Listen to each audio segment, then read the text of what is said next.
we are going to start our new chapter, that is non-conventional source of energy. अभी तक हम लोग पूरा का पूरा नैनो टेक्नोलॉजी पढ़ लिए, ठीक है, प्रीवियस क्लास में। अब हम लोग आज non conventional source of energy के बारे में पढ़ेंगे, ठीक है। तो ये हो गया आपका चैप्टर नंबर 8।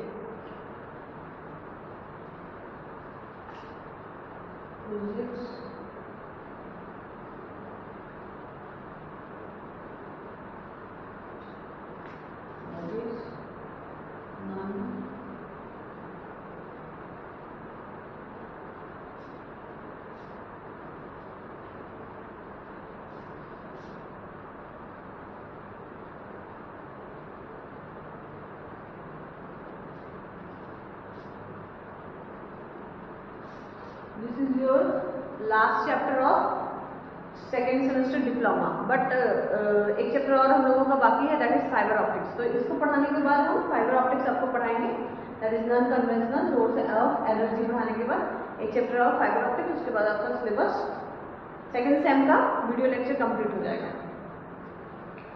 तो ये जो चैप्टर है non conventional source of energy, ये चैप्टर आप 10th में पढ़ के आए हैं।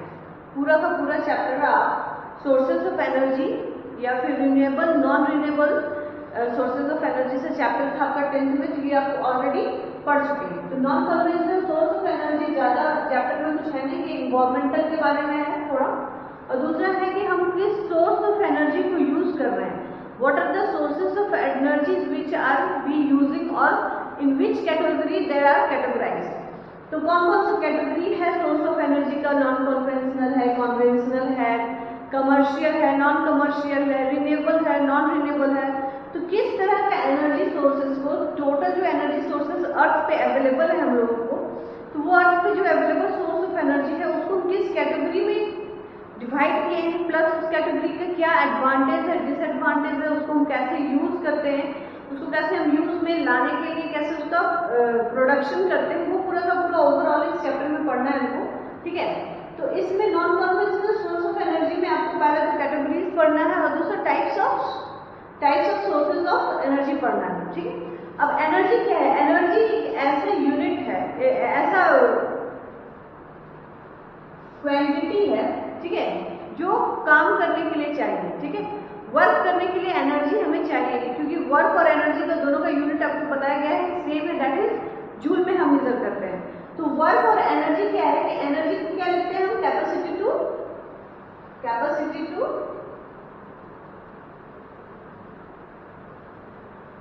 Do work is called energy. Capacity to do work is called energy. तो काम कितना हम कर सकते हैं वो एनर्जी पे डिपेंड करता है कि हमारी एनर्जी लेवल कितनी है, वो हम काम कितना कर सकते हैं। वैसे ही एक नेशन के लिए क्या होता है कि अगर कोई नेशन है तो उसमें उसकी जो एनर्जी कंटेंट है उससे उसकी इकोनॉमिकली स्ट्रेंथ, दूसरा उसकी सोशल जो कैपेसिटी बोल सकते हैं या फिर बोल सकते हैं सोशल जो रिक्वायरमेंट है कैरी करने के लिए एनर्जी, वो उस पर डिपेंड करता है। तो जिस कंट्री के पास जितना ज्यादा एनर्जी रिसोर्सेज होगा वो कंट्री इकोनॉमिकली उतनी क्या होगी? स्ट्रेंथ होगी, ठीक है, स्ट्रांग होगी। तो एनर्जी का मतलब सब समझ गए कि एनर्जी बहुत ही इंपॉर्टेंट क्वांटिटी है। विदाउट एनर्जी आप कोई भी वर्क नहीं कर सकते, इवन छोटा सा काम है वो भी नहीं कर सकते। पानी भी अगर गर्म करना है, अगर वाटर को भी गर्म करना है तो हमें एनर्जी सप्लाई करनी पड़ रही है, ठीक है। तो एनर्जी मीन्स किसी भी लिविंग या लाइवलीहुड को जीने के लिए एनर्जी रिक्वायरमेंट बहुत जरूरी है। वैसे ही कंट्री के लिए एनर्जी सोर्सेज का होना बहुत जरूरी है, ताकि वो उसको स्ट्रॉन्ग बनाता है, इकोनॉमिकली स्ट्रॉन्ग बनाता है, ठीक है।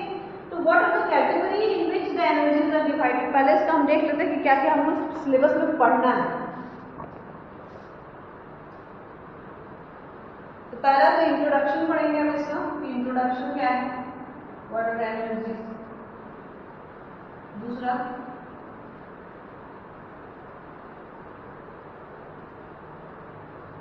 Renewable source of energy, non renewable source of energy. तीसरा, और भी इसमें बहुत सारे सोर्सेस है, कैटेगरीज है, वो भी पढ़ाते जाएंगे, लेकिन अभी बेसिक इतना ही है। और दूसरा कितने टाइप्स ऑफ एनर्जी पढ़ना है, that is solar energy, solar energy, wind energy, tidal energy,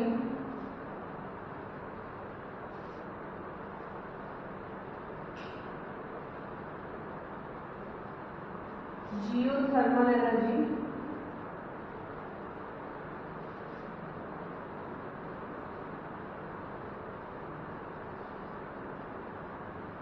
biomass energy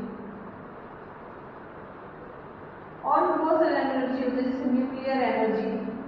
ये दिया हुआ नहीं पर इसको भी थोड़ा सा पढ़ेंगे। Nuclear energy, hydro energy, hydro energy, hydro energy, ठीक है। Wind energy, solar energy, tidal energy, hydro energy, geothermal, biomass, nuclear और बहुत सोर्स ऑफ एनर्जी। तो ये मेनली कंटेंट है कि आपको सिलेबस में इतनी चीजें को पढ़ना है। तो इंट्रोडक्शन में क्या हो गया कि एनर्जी का जो रिक्वायरमेंट है वो बहुत कुछ भी काम करने के लिए जरूरी है। अगर आप कोई भी लिटिल वर्क कर रहे हैं, डोमेस्टिक वर्क कर रहे हैं या कमर्शियल वर्क मीन्स जो इंडस्ट्रीज वगैरह में होता है वो उसको बोलते हैं कमर्शियल, और डोमेस्टिक मीन्स जो डेली लाइफ के यूजेस में हो रहा है। तो कोई भी आप अगर काम कर रहे हैं तो उसमें एनर्जी की रिक्वायरमेंट होगी। अब एनर्जी को हम बहुत सारे कैटेगरी में बांटे हैं। ये रिन्यूएबल नॉन रिन्यूएबल पढ़ने से एक दो और कैटेगरी पहले पढ़ लेते हैं, जैसे कि primary sources of energy. Primary sources of energy जो एट इंस्टेंट रेडी हो, सोर्स ऑफ एनर्जी की तरह रेडी हो, जैसे हमारा हो गया coal, primary source of energy.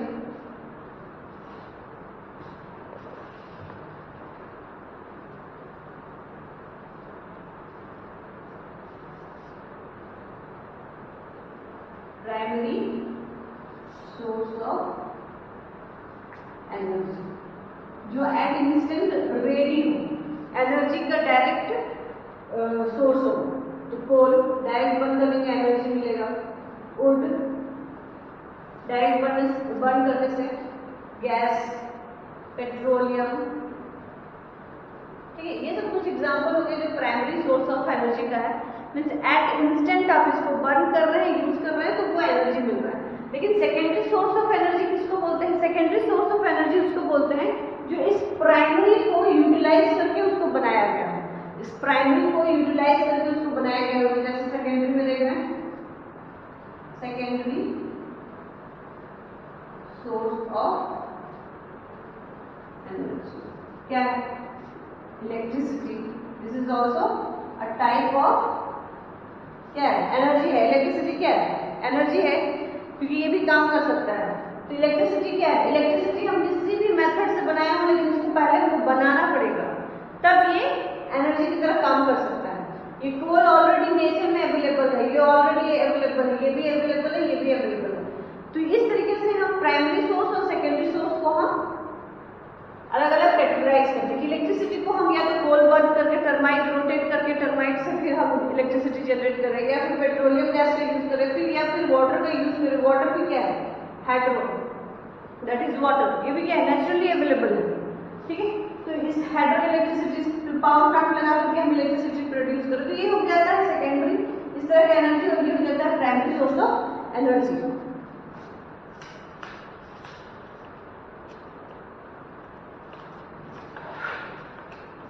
ठीक है, तो ये एक कैटेगरी हो गई प्राइमरी और सेकेंडरी सोर्स ऑफ एनर्जी किसको बोलते हैं। दूसरा कैटेगरी है जो आपके चैप्टर में ही लिखा हुआ है, that is conventional non conventional source of energy. Conventional source of energy पहले हम देख लेते हैं क्या है।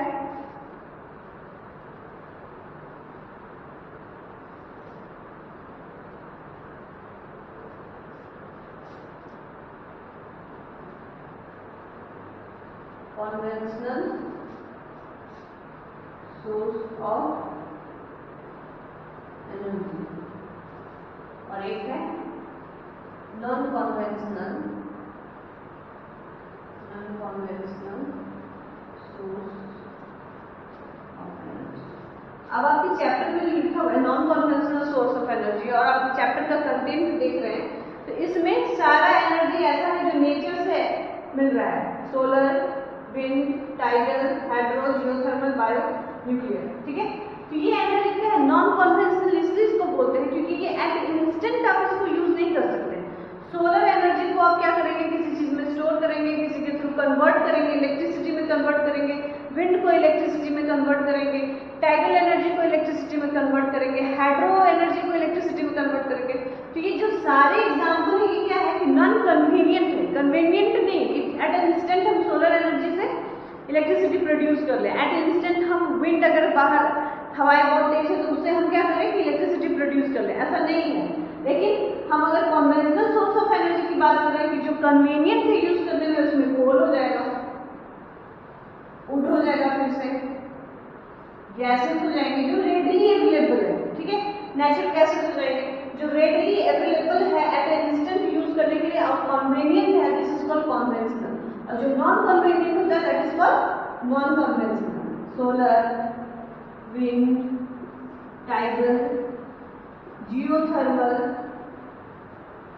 ठीक है, तो ये सब कुछ एनर्जी है, जियोथर्मल, ये सब कुछ एनर्जीज हैं जो कि non conventional source of energy है, और हमको इसी के बारे में पढ़ना है, ठीक है। हमें क्या पढ़ना है, non conventional source of energy के बारे में पढ़ना है। वैसे सोर्स ऑफ एनर्जी जो मेरे पास रीडली अवेलेबल नहीं है और अल्टरनेट सोर्स ऑफ एनर्जी, उसको क्या बोल सकते हैं हम, अल्टरनेट सोर्स ऑफ एनर्जी। हमारे पास एनर्जी का डायरेक्ट सोर्स ये है, इसको डायरेक्ट बर्न कीजिएगा, हीट और लाइट मिलेगा, हीट लाइट सप्लाई, और भी बहुत तरह काम कर सकते हैं इससे, लेकिन इससे हम डायरेक्ट कुछ काम नहीं कर सकते, ठीक है, डायरेक्टली कुछ नहीं कर सकते। तो ये इनडायरेक्ट हो गया, नॉन कन्वीनियंट हो गया, इसलिए उनको नॉन कन्वेंशनल। ये कन्वीनियंट यूज है, डायरेक्ट है, इंस्टेंट यूज कर सकते हैं, that is called conventional source of energy, ठीक है। तो ये हो गया एक और कैटेगरी, पहला प्राइमरी सेकेंडरी था, दूसरा कन्वेंशनल, नॉन कन्वेंशनल हो गया। और भी कैटेगरीज है,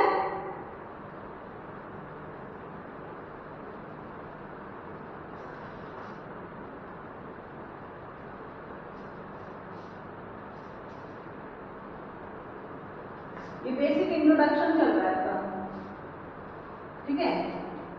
दूसरा है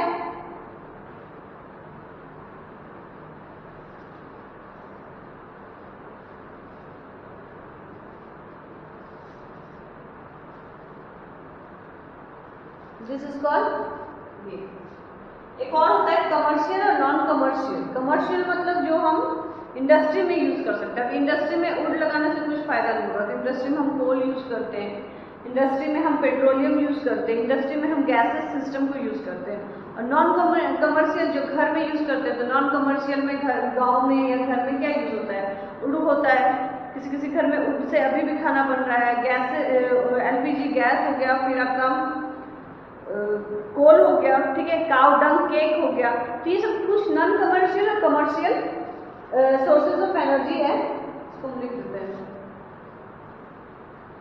कमर्शियल और non commercial sources of energy, okay, sources of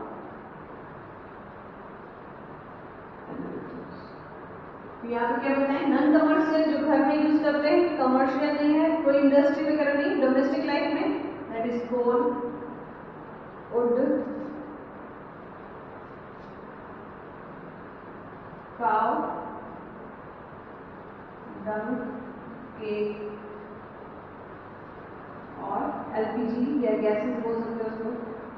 और यहाँ पे यूज करते हैं आप इलेक्ट्रिसिटी,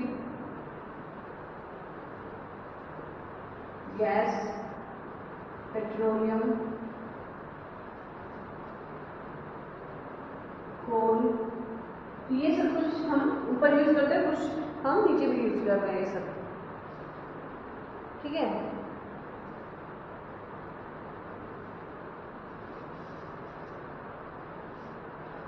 कमर्शियल जो इंडस्ट्रीज वगैरह में यूज कर रहे हैं, इंडस्ट्री में हम काउ डंग केक नहीं यूज कर सकते ना, वुड यूज नहीं कर सकते ना, क्योंकि बहुत ज्यादा अमाउंट सप्लाई होगा। हीट कंटेंट क्या होता है, ये सब का डोमेस्टिक यूज जो कर रहे हैं इसका हीट कंटेंट कम होता है, कम अमाउंट में चाहिए। लेकिन कमर्शियल में क्या चाहिए, प्रोडक्शन के लिए इंडस्ट्रीज में या फिर किसी तरह का लैब वगैरह में, तो यहाँ पे हमें ज्यादा हीट कंटेंट चाहिए होता है, तो हम इसका यूज कर लेते हैं। तो ये commercial non commercial source of energy का एग्जाम्पल हो गया।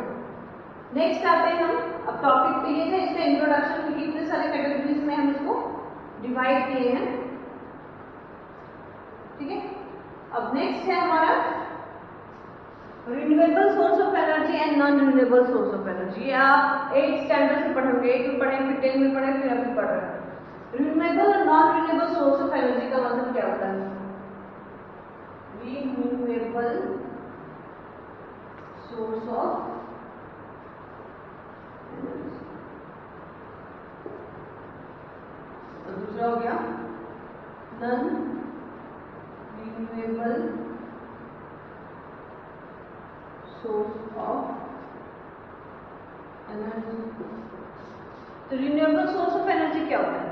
रीन्यूएबल, अब वर्ड को देखिए, न्यू एबल और री मीन्स फिर से उसको बना सकते हैं, एक ही सोर्स को, एनर्जी को बार बार यूज कर सकते हैं। लेकिन यहाँ पे नन लगा हुआ है कि बार बार एक ही सोर्स ऑफ एनर्जी को यूज नहीं कर सकते। अगर एक बार वो यूज हो गया तो उसके बाद वो खत्म हो जाता है, एग्जॉस्ट कर जाता है, ठीक है। तो यहाँ पे हम क्या बोल रहे हैं? रिन्यूएबल सोर्स ऑफ एनर्जी, ऐसे सोर्स ऑफ एनर्जी दैट दो source of energy, those sources of energies which are used again and again is called renewable source of energy। और यहाँ पे क्या रहेगा? which do not used again and again, ठीक है।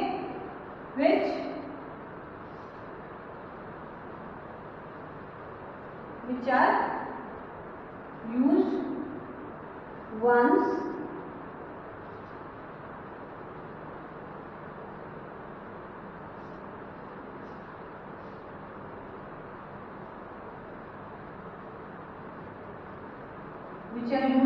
they got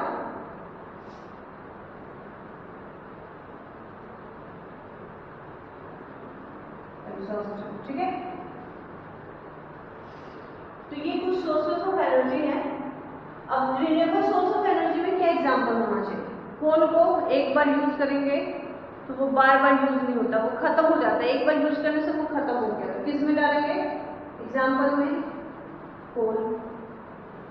petroleum, ये भी एक बार यूज करते हैं तो वो खत्म हो जाता है।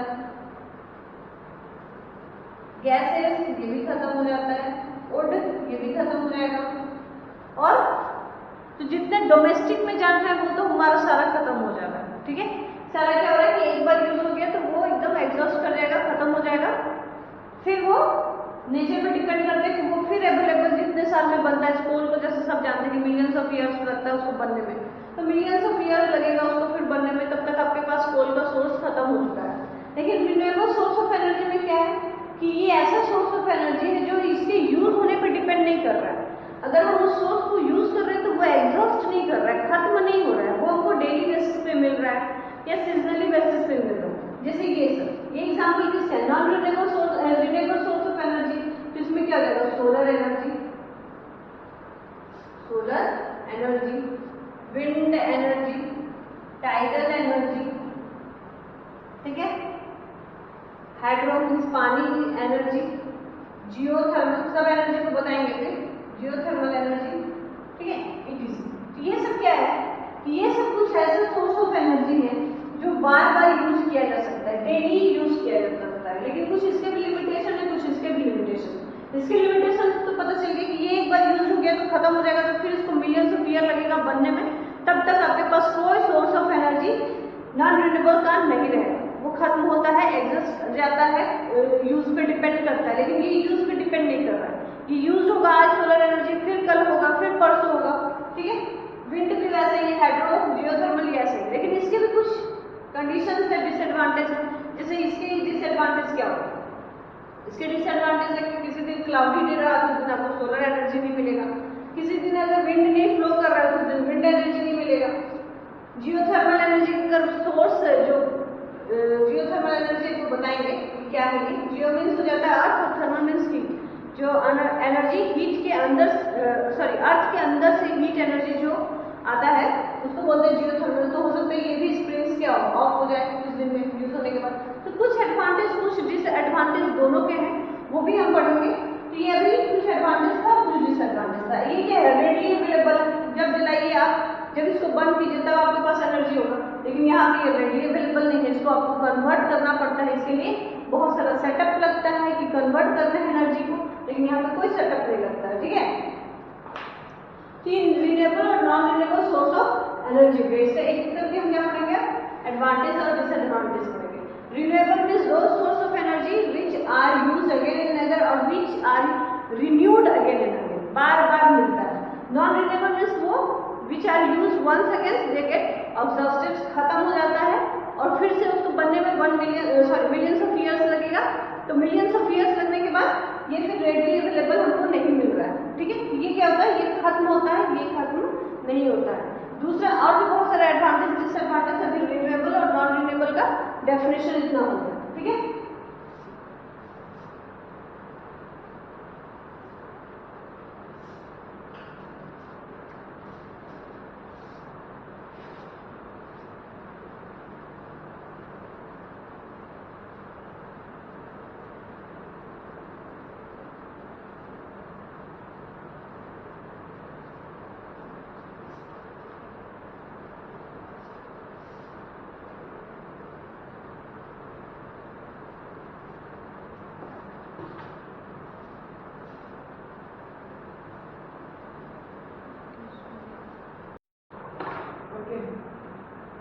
What are the advantages and disadvantages of renewable and non-renewable source of energy? तो पहले हम कोल मीन्स नॉन रिन्यूएबल के बारे में पढ़ेंगे, जो हम यूज करते आ रहे हैं।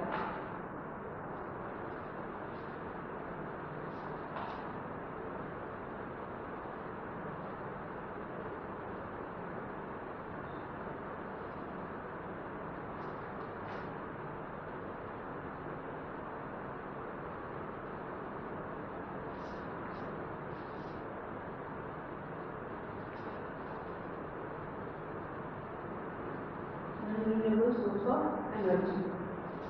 First,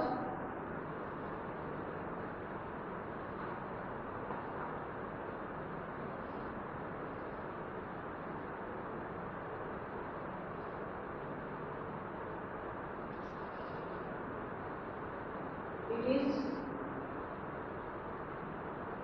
easy to burn. ठीक है, नॉन रिन्यूएबल में क्या होता है, एग्जाम्पल क्या है ना, नॉन रिन्यूएबल में कोल, पेट्रोलियम,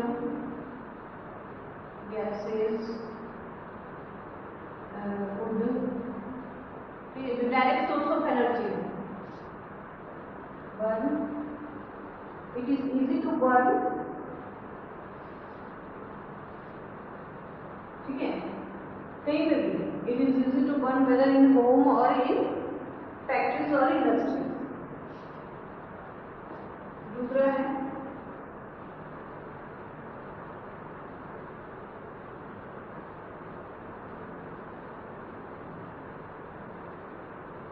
it provide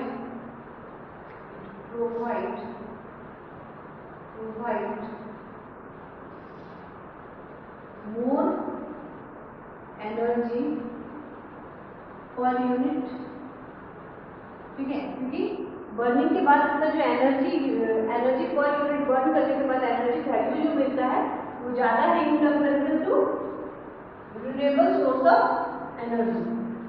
तीसरा, it creates plenty of jobs, कैसे plenty of jobs, क्योंकि अगर एक्सट्रैक्शन करना है, क्या क्या प्रोसेस है, एक्सट्रैक्शन करना है, ट्रांसपोर्टेशन है, ट्रांसपोर्टिंग में, रिफाइनिंग में, ये सब में क्या चाहिए, ये सब में हमें ह्यूमन रिसोर्स की जरूरत पड़ती है, ठीक है। ये सब काम में हमें ह्यूमन रिसोर्स की जरूरत पड़ती है कि एक्सट्रैक्शन करना है किसी पेट्रोलियम गैस या फिर कोल का नीचे से, अर्थ क्रस्ट के नीचे से, सरफेस से, अर्थ क्रस्ट से, तो हमें एक्सट्रैक्शन, ट्रांसपोर्टिंग एक जगह से दूसरी जगह पहुंचाने में, रिफाइनिंग में, उसको फिर से यूज लाइक बनाने में कहते हैं बहुत सारे ह्यूमन रिसोर्स का जरूरत पड़ता है, तो ये क्या करता है, जॉब क्रिएशन भी है, एनर्जी वैल्यू ज़्यादा है, बर्निंग करने के बाद एनर्जी वैल्यू जो पर यूनिट मिल रहा है वो भी ज़्यादा है। तो ये कुछ एडवांटेज है इसका non renewable source of energy का over renewable source of energy.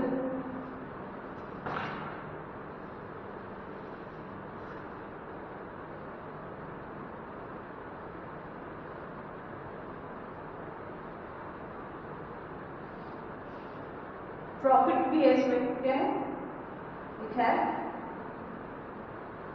Also profit, it also gives और इट हैज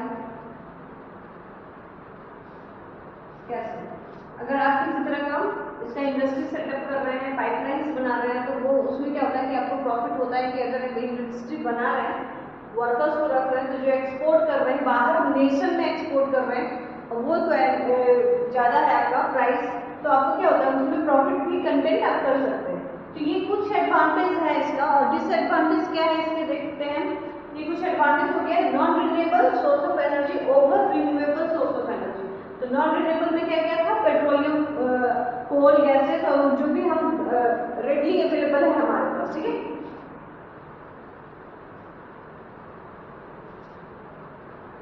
और डिसएडवांटेज क्या है इसका,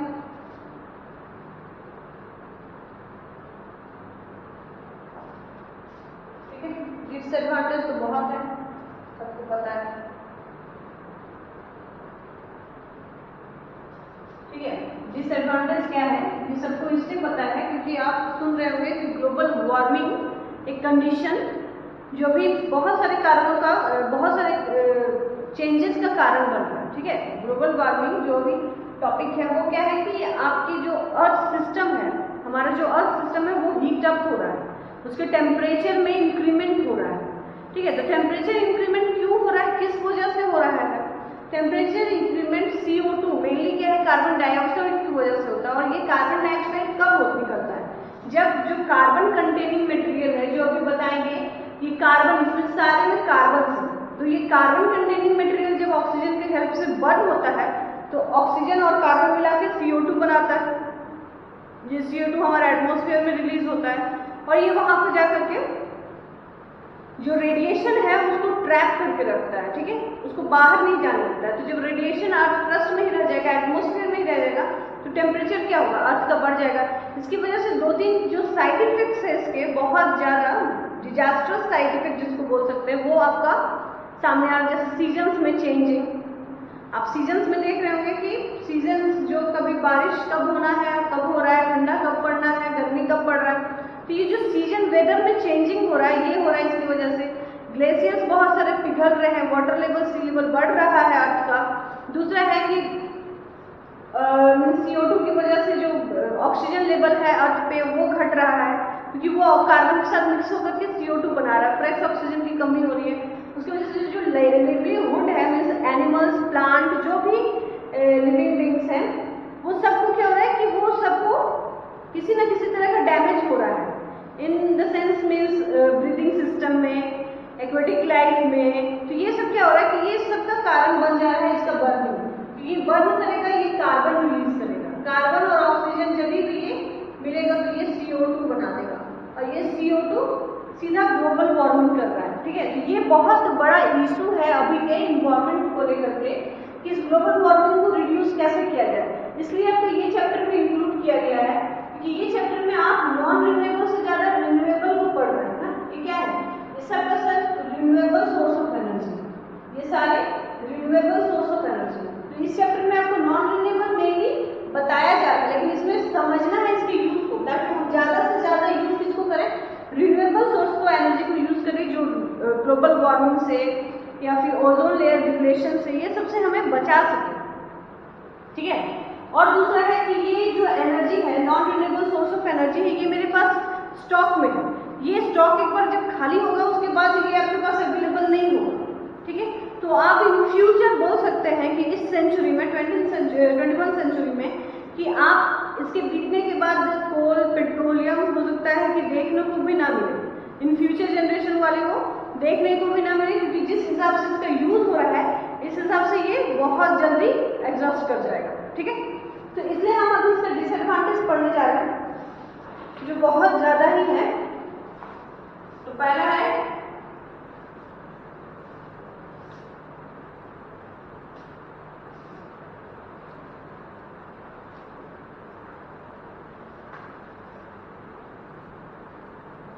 burning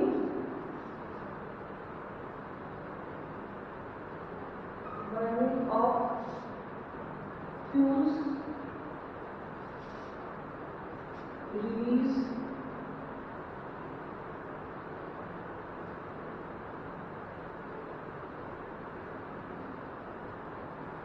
releases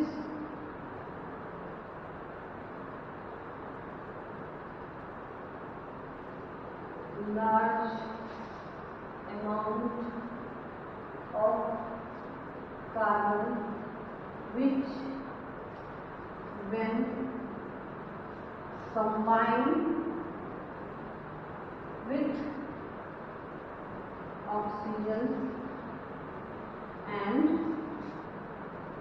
form carbon dioxide which is a greenhouse gas, which is a greenhouse gas, and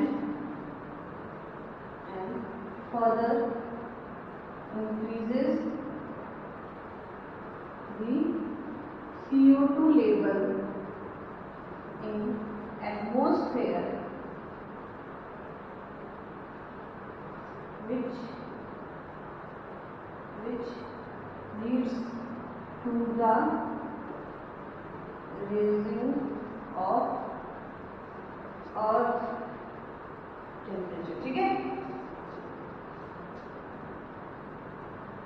ये हो गया कि कार्बन डाइऑक्साइड बहुत बड़ा इशू है, ठीक है, ये बहुत बड़ा इशू है। इससे रिजिट हम लोग नहीं हो पा रहे हैं, फ्री नहीं हो पा रहे हैं, ठीक है। तो CO2 जैसे ही बर्न होगा, किसी भी चीज को बर्न कीजिएगा तो अगर उसमें कार्बन है तो वो कार्बन रिलीज करेगा, और जैसे वो ऑक्सीजन के साथ ही बर्न होगा, ऑक्सीजन बर्निंग के लिए इंपॉर्टेंट है, तो CO2 रिलीज करेगा। और इससे क्या हो रहा है कि जो अर्थ है उसका टेम्परेचर हो जा रहा है, इंक्रीज कर जा रहा है। तो इसमें साइड इफेक्ट क्या क्या हो रहा है, इसके साइड इफेक्ट क्या क्या है?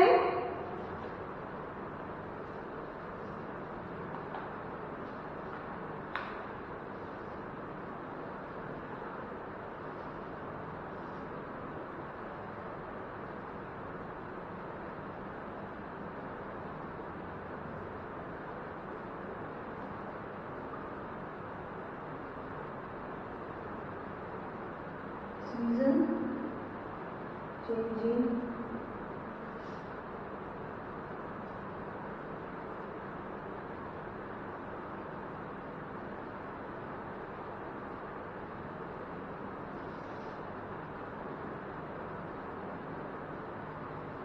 destroying ozone layer,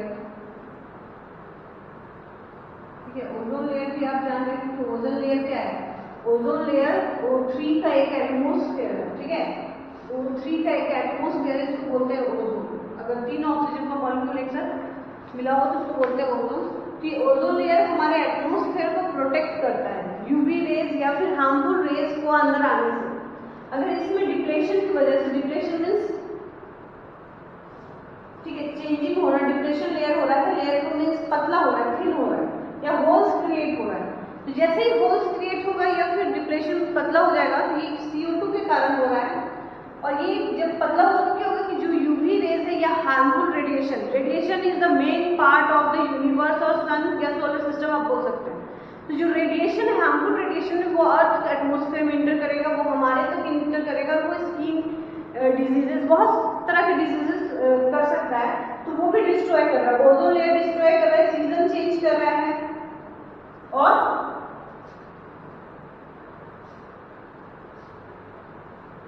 melting of ice, ठीक है, अंटार्कटिक क्वेश्चन या फिर Arctic question, increasing the sea level, ये सब बहुत सारे इसके इश्यूज हैं।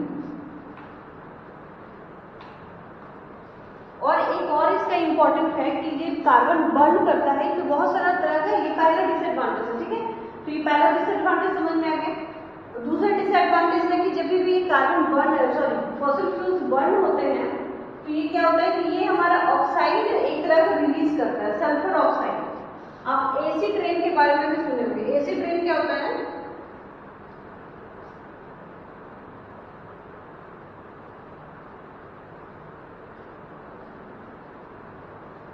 ठीक है, तो बहुत सारे मॉन्यूमेंट्स, जो बहुत सारे पुराने मॉन्यूमेंट्स हैं, जैसे कि ताजमहल हो गया और भी बहुत सारे मॉन्यूमेंट्स हो गए, जैसे लाल किला हो गया, ठीक है, जंतर मंतर हो गया। तो ये मॉन्यूमेंट्स क्या होता है, टाइम के साथ साथ ना धीरे धीरे खराब होने लगते हैं। तो वो खराब होने के पीछे ये इरोड होने लगते हैं। तो वो इरोजन होने के पीछे, ये खराब होने के पीछे एक मेन रीजन होता है एसिड रेन का। क्या रीजन होता है? Acid rain. सेकेंड पॉइंट है एसिड रेन। ये रेन कैसे होता है? ठीक है, एसिड रेन होने का मतलब है कि आप जो बारिश हो रहा है उसके साथ कुछ अनवांटेड चीजें का मिक्सअप होना। वो अनवांटेड चीज क्या है? वो अनवांटेड चीजें हैं जो हमारे एटमॉस्फेयर में ऑलरेडी प्रेजेंट है। वो प्रेजेंट हो सकता है डस्ट, वो प्रेजेंट हो सकता है स्मोक, वो प्रेजेंट हो सकता है सल्फर ऑक्साइड। मेन इंग्रेडिएंट है इसका, जो अगर हम किसी फॉसिल फ्यूल को बर्न करें तो वो सल्फर ऑक्साइड प्रोड्यूस करता है, और वो सल्फर ऑक्साइड एटमॉस्फेयर में रहता है। रेन ड्रॉप्स के हेल्प से, ड्रॉपलेट की हेल्प से वो उसके साथ मिक्स होकर के वो क्या होता है कि अर्थ सरफेस पे गिरता है।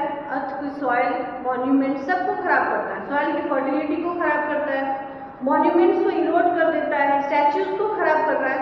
तो ये क्या हो गया, ये भी एक इसका मेन डिसएडवांटेज है फॉसिल फ्यूल्स का, या फिर बोल सकते जो हमारे अर्थ क्रस्ट को खराब करता है, ठीक है, हार्म पहुंचाता है।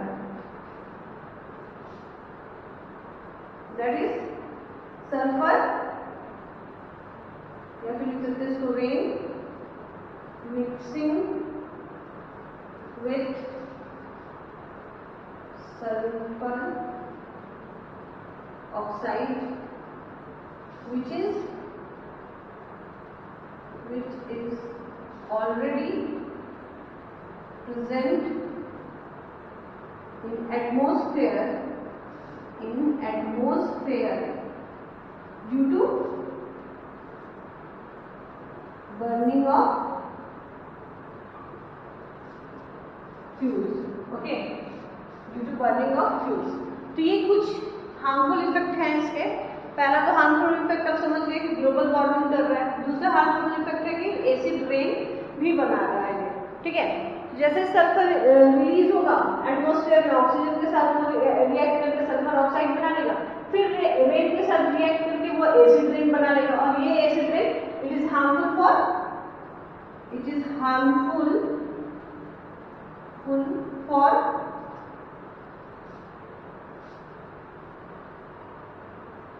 monuments, soil, fertility, ठीक है। तो ये सब कुछ इसके डिसएडवांटेज हो गए। तो इसके डिसएडवांटेज कितने ज्यादा बुरे हैं, ये कितना ज्यादा इसमें डेंसिटी है वो आपको पता चल रहा होगा, ठीक है। तो ये दो डिसएडवांटेज हो गए। थर्ड देखते हैं क्या है।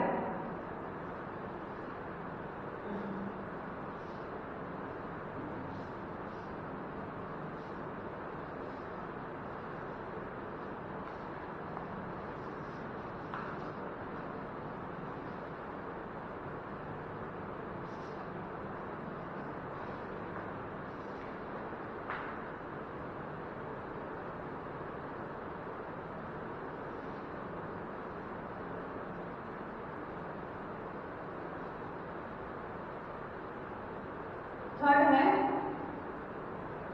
बर्निंग ऑफ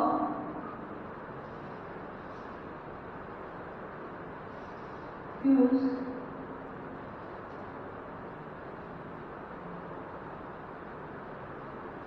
also produces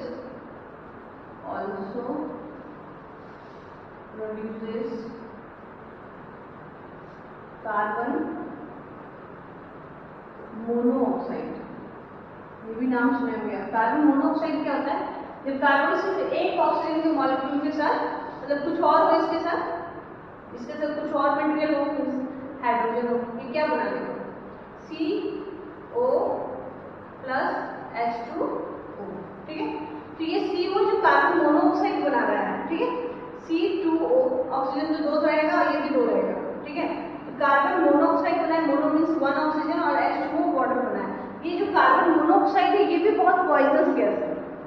ये अंडर क्रस्ट भी अवेलेबल है और ये इतना पॉइजनस गैस है कि अगर आप इसको इनहेल करते हैं कुछ ड्यूरेशन के लिए तो ये सीधा डेथ कर सकता है, ठीक है। It is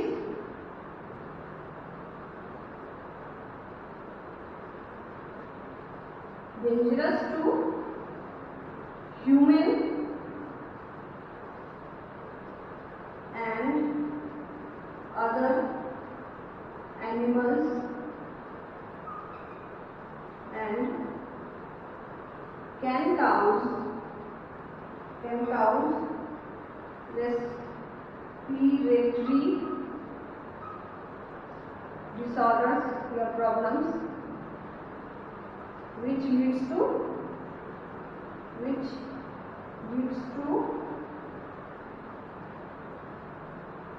death if inhaled, ठीक है। फिर क्या हो रहा है, ये थर्ड इसका मेजर डिसऑर्डर है, सॉरी डिसएडवांटेज है कि अगर कार्बन डाइऑक्साइड को कुछ ड्यूरेशन के लिए ब्रीथ इन कर लेते हैं तो क्या होता है, ये अल्टीमेट डेथ भी कर सकता है, ह्यूमन का भी और बहुत सारे एनिमल्स का भी, ठीक है। तो ये डिसऑर्डर है। तीसरा है, चौथा डिसऑर्डर इसका ये है, डिसएडवांटेज ये है कि जब भी हम इसको बर्न करते हैं तो ये रेस्पिरेटरी डिसऑर्डर तो प्रोड्यूस कर ही रहा है, रेस्पिरेटरी डिसएडवांटेज कर रहा है, डिसऑर्डर प्रोड्यूस कर रहा है और साथ में ये बहुत सारे ऑक्सीजन लेवल को कम कर रहा है, क्योंकि ऑक्सीजन हर बार क्या हो रहा है कि किसी के साथ मिक्स होकर के कुछ अनएडवांटेज चीज बना रहा है, मिक्सिंग होकर के क्या कर रहा है, अनएडवांटेज चीज बना रहा है। चौथा डिसएडवांटेज इसका ये है कि अगर ये एक बार यूज हो गया, सस्टेनेबल एनर्जी सोर्स नहीं है। सस्टेनेबल एनर्जी सोर्स होने का मतलब होता है कि आप एक बार एनर्जी को यूज कर रहे हैं तो उसको इकोनॉमिकली या फिर फ्यूचर जनरेशन के लिए बचा के कर रहे हैं। तो इसका जो यूज हो रहा है वो सस्टेनेबल तरीके से नहीं हो रहा है, इन फ्यूचर ये क्या कर सकता है, एग्जॉस्ट कर सकता है, खत्म हो सकता है, ठीक है। तो ये कुछ इसके डिसएडवांटेज हो गए, मेजर डिसएडवांटेज हो गया, ठीक है। तीसरा है कि जैसे coal is a source of energy, लेकिन ये क्या है, बहुत इन्वायरमेंट को गंदा कर देता है, डर्टी इलाका कर देता है। कोल फील्ड देखे होंगे वहां पे इतना डस्ट होता है, ब्लैक डस्टी, ठीक है। तो वो क्या करता है कि वो मॉन्यूमेंट्स को, बिल्डिंग्स को, रेस्पिरेटरी डिसऑर्डर्स, बहुत सारे बीमार मतलब कि डिजीजेस क्या करता है वो प्रोड्यूस करने की कैपेबिलिटी रखता है। तो कोल एक डर्टी सोर्स ऑफ एनर्जी भी बोल सकते हैं, क्योंकि वो जहाँ पे प्रोड्यूस हो रहा है, जहाँ पे कोलफील्ड एरिया है वहाँ पे आप अगर जाएंगे तो वहाँ पे आप देखेंगे कि बहुत ज्यादा डर्ट होता है कोल का, कोल डस्ट पार्टिकल्स का, ठीक है। ये सब कुछ डिसएडवांटेज इसका है, ठीक है। अब हम क्या पढ़ेंगे, अब हम पढ़ेंगे रिन्यूएबल सोर्स ऑफ एनर्जी। इसका भी डिसएडवांटेज है और एडवांटेज है। ये नॉन रिन्यूएबल हो गया,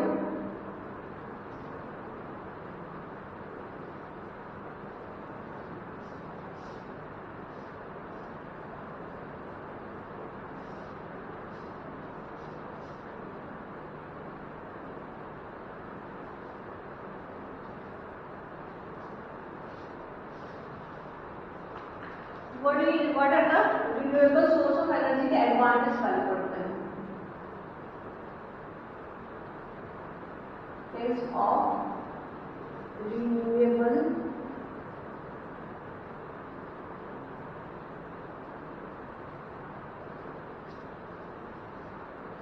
ठीक है। इसका एडवांटेज क्या है, ये क्लीन सोर्स ऑफ एनर्जी क्या है, ये a clean source of energy है। किसी को इस्तेमाल करने के बाद किसी तरह का डर्ट प्रोड्यूस होने वाला नहीं है, ठीक है। Solar, wind, tidal, hydro, geothermal, bio या फिर न्यूक्लियर। न्यूक्लियर में कुछ और भी डिसएडवांटेज उसका अलग होता है, ठीक है।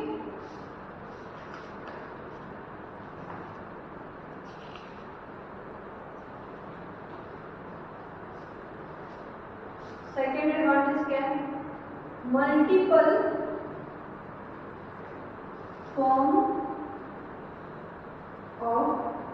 Forms of renewable energy exist. Nature का एनर्जी जब हम यूज कर रहे हैं तो नेचर में इतने बहुत सारे एनर्जी सोर्स हैं जो कि एनर्जी सोर्सेस अवेलेबल है। जैसे ये कितने सारे सोर्स ऑफ एनर्जी हैं जो रिन्यूएबल सोर्स ऑफ एनर्जी, ठीक है, बार बार यूज कर सकते हैं उसको, that is uses again and again.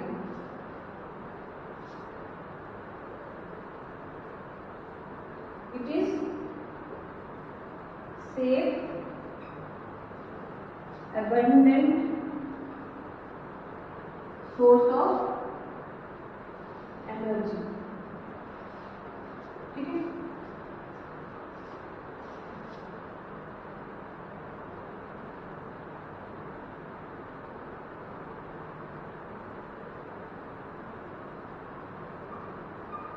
renewable source of energy is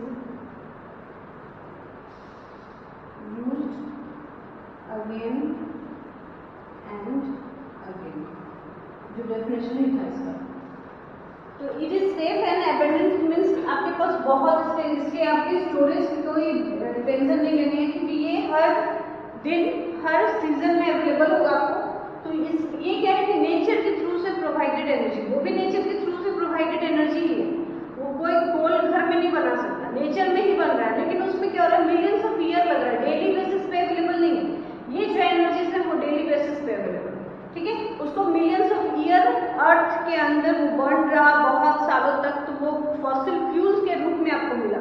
fossil fuel means जो दूसरे की बॉडी से गल के बना हुआ है, जैसे कि ट्रीज का स्टीम, एनिमल्स, तो वो तरीके से वो यू बनता है। लेकिन यहाँ पे क्या, ये डेली बेसिस पे आपको अवेलेबल होगा, तो ये सेफ भी है, एबंडेंट मीन्स बहुत ज्यादा अवेलेबल है हमारे पास। दूसरा है कि इसको हम बार बार यूज कर सकते हैं, खत्म होने की टेंशन नहीं है। आज सोलर एनर्जी, तो फिर कल भी सोलर, जब तक सन रहेगा सोलर सिस्टम में, जब तक हम रहेंगे तब तक सोलर सिस्टम में सन रहेगा, और तब तक सोलर एनर्जी रहेगा।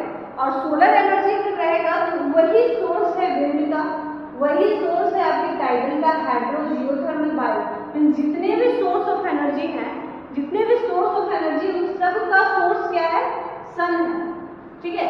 उस सब का सोर्स क्या है, सन। तो सन को क्या बोलते हैं, ultimate source of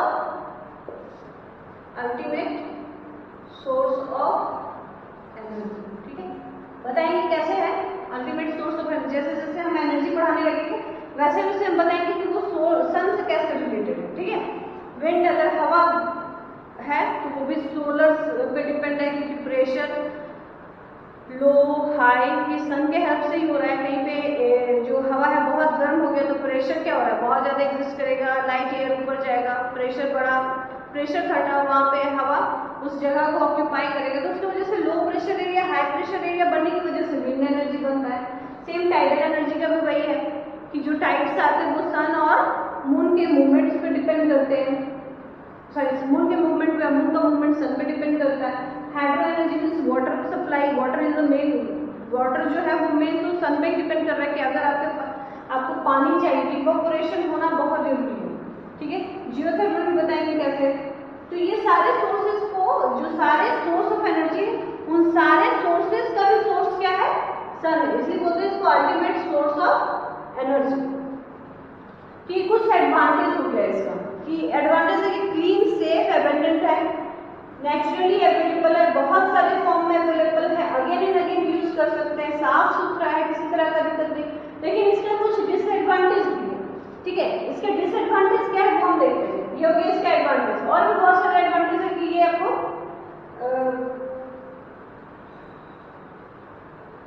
daily basis पे सन को भी यूज कर सकते हैं, डोमेस्टिक पर्पस के लिए यूज करता ही है इंसान। डोमेस्टिक पर्पस के लिए मीन्स किसी चीज में हीट चाहिए तो उस हीट को यूज करते हैं, किसी के लिए लाइट चाहिए तो सन के लाइट को भी यूज करते हैं, ठीक है। और इसका डिसएडवांटेज हम देखते हैं क्या है।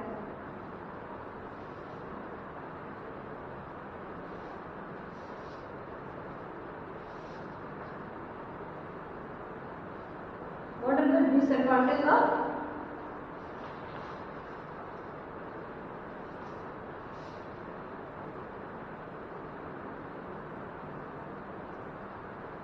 disadvantages?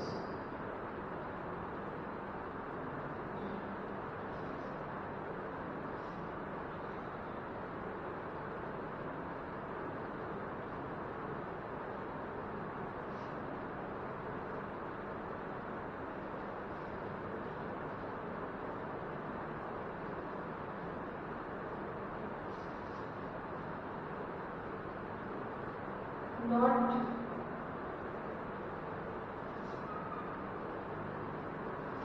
every form of renewable energy is commercially valuable.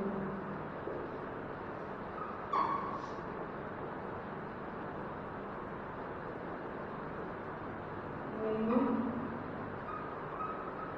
forms of renewable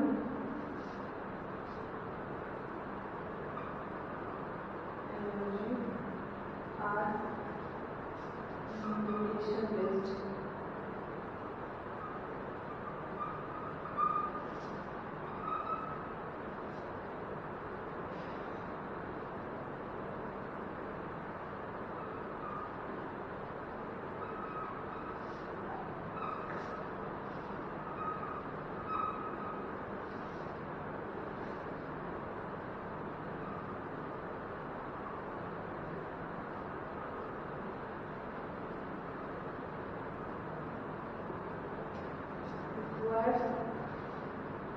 Storage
ये कुछ डिसएडवांटेज है, फिर करके हम देखते हैं इसको। Not every form of renewable energy is commercial value, means कि कमर्शियली हम हर फॉर्म को, इसमें से हर फॉर्म को यूज नहीं कर सकते। जैसे कि हम विंड एनर्जी को यूज कर रहे हैं, अगर हम विंड एनर्जी को यूज कर रहे हैं तो इसके लिए तो पहले स्टोरेज सप्लाई चाहिए कि विंड के एनर्जी को हम इलेक्ट्रिसिटी में कन्वर्ट कर रहे हैं, उसको स्टोर कर रहे हैं। लेकिन विंड एनर्जी क्या है कि विंड एनर्जी सीजन पे डिपेंड कर रहा है कि विंड का स्पीड कितने मीटर पर सेकेंड होना चाहिए, तो टरबाइन रोटेट करेगा, फैंस रोटेट करेगा।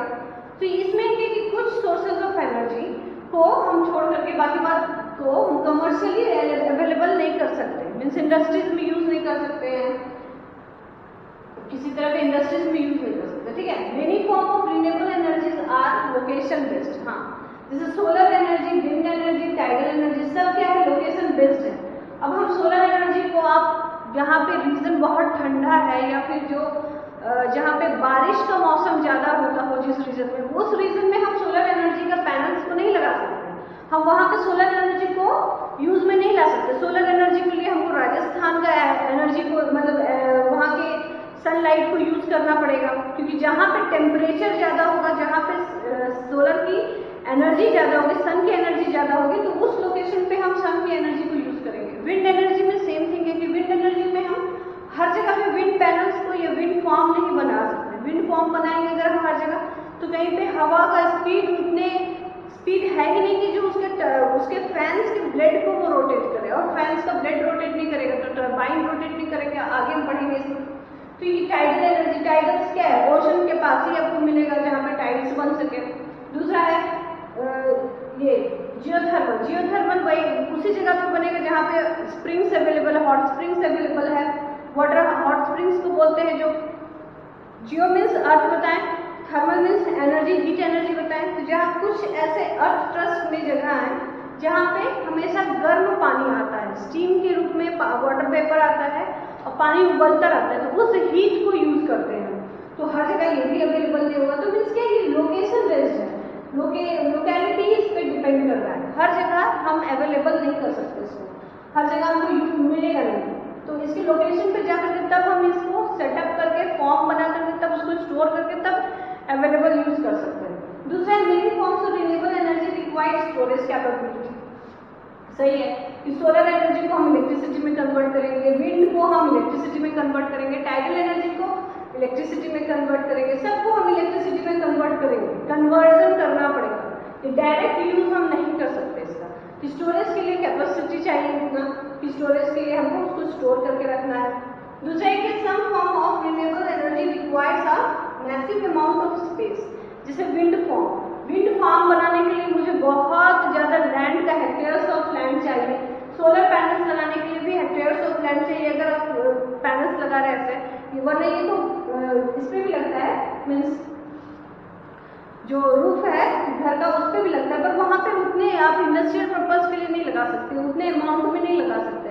तो ये सब क्या है कि ये सबको स्पेस चाहिए बहुत ज्यादा, सोलर को चाहिए, विंड को चाहिए, बहुत ज्यादा स्पेस कंटेन करता है। दूसरा है कि इसके मेंटेनेंस चार्ज भी बहुत ज्यादा लगता है, कि अगर एक बार आप लगा दिए, लेकिन अगर विंड का स्पीड बहुत ज्यादा हो गया तो विंड टर्बाइंस क्या होगा, विंड जो ब्लेड्स है वो टूट जाते हैं बहुत ज्यादा, तो वो टूटने की वजह से उसका मेंटेनेंस कीजिए, तो इसमें कॉस्ट बहुत जाता है, कॉस्ट बहुत जाता है। इसमें भी क्या है कि आप अगर सोलर एनर्जी के लिए पैनल बना रहे हैं तो जो सिलिकॉन बेस्ड पैनल बनता है उसका कॉस्ट बहुत ज्यादा आता है। जो सेमीकंडक्टर में आपको सिलिकॉन पढ़ाए थे तो उसी को यूज करके हम क्या करते हैं, यहाँ पे फिर पीएन जंक्शन डायोड को यूज करके सन एनर्जी को कन्वर्ट करते हैं इलेक्ट्रिसिटी में। ठीक है, तो उसमें कॉस्ट भी जाता है, मेंटेनेंस भी जाता है, एरिया भी जा रहा है, लोकेशन पे भी डिपेंड कर रहा है। ठीक है, थर्ड है कि pollution is still generated with the renewable source of energy. Pollution कैसे जनरेट हो रहा है कि अगर हम हाइड्रो पावर प्लांट बैठाएं जिसमें हम वाटर को यूज करके इलेक्ट्रिसिटी कर रहे हैं, तो वाटर को यूज कर रहे हैं, क्या कर रहे हैं, इसलिए टरबाइन को रोटेट करने के लिए। तो जब टरबाइन को रोटेट करते हैं हम, तो वाटर को हीट करते हैं विद द हेल्प ऑफ कोल।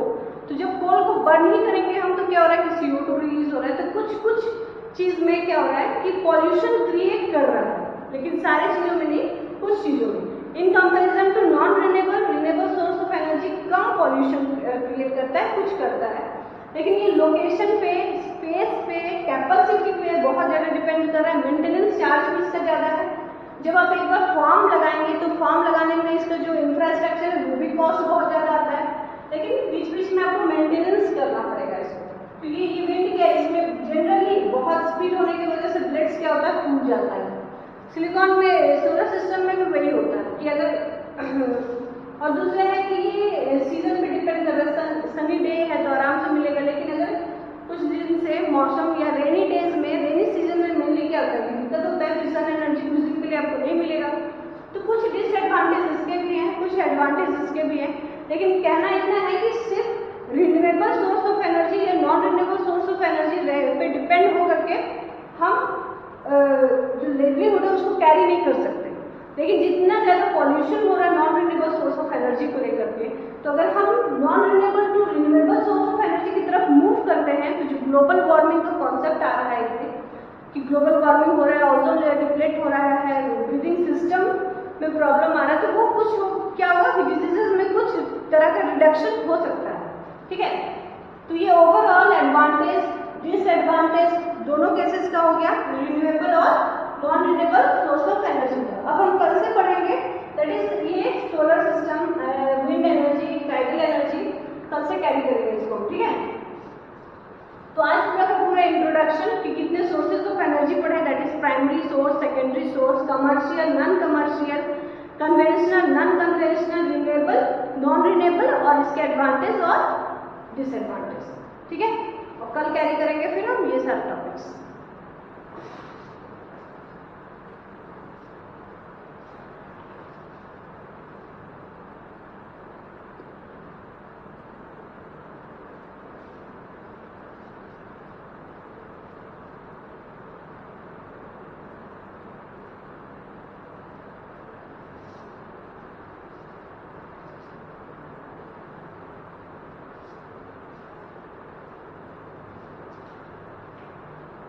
ठीक है,